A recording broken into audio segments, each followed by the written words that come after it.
Ito si Yawi, isang pro player na biyasa sa paggamit sa Rongchu. Matik nga, marami na siyang napahanga. Ito naman si Renegade. Katulad nga ni Yawi, magaling na magaling din to sa paggamit sa Rongchu. At sa kwento nga na ito, aking nang ibabahagi sa inyo ang isa sa magandang gameplay sa paggamit sa Rongchu. Ngayong season nga na ito, naabot ko na ang top 1 Nueva Ecija sa Chu. Emblem na gamit ko, Agility, Tenacity, at Concussive Blast. So, unang step na ginagawa ko, nagbibigay ako ng vision kung saan mag-uumpisang mag-start ng buff ang core ng kalaban at susubukan ko nga siyang guluhin. Sa ganitong pagkakataon, dalawang option ng core ng kalaban. Unang option, pwede niya nang gamitin dito yung Red 3, pero siya ngayon mapapaisip, kapag ginamit niya yung Red 3 sa Red buff, pwede namin siya main-bait ng kasama kong core sa kanyang Blue buff. At napansin ko pa nga dito, kinukuha niya pa yung maliit na monster. Syempre nga kahit sino, hindi to gagamitin ng Red 3 sa early game, lalo na nga meron pa siyang Blue buff.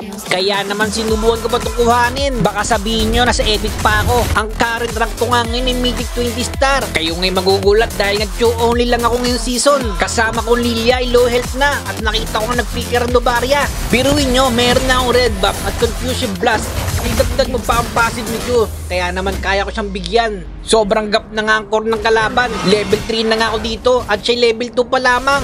Kagandahan pa ngayon kasama kong core ay free farm. Pagkatapos nga namin kumuha ng objective, agad nga ako dumiretso sa red buff ng kalaban. Kasama ko nga dito si Lilia para nga subukan i-take down ng core ng kalaban dahil nga sobrang gap na to.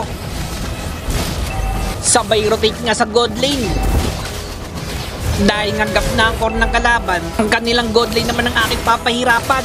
Sa paggamit nga sa tank 2, hindi ako nagtitipid sa sipa. Kahit nga tank ng kalaban aking binibigyan, lalo na nga kung mag-isa lang to. At sana nga kahit konti ako'y nakatulong sa inyo. Para nga sa mga bago dyan, ako nga pala si Captain Nels, ang nag-iisang kapitan ng Barangay Landok doon.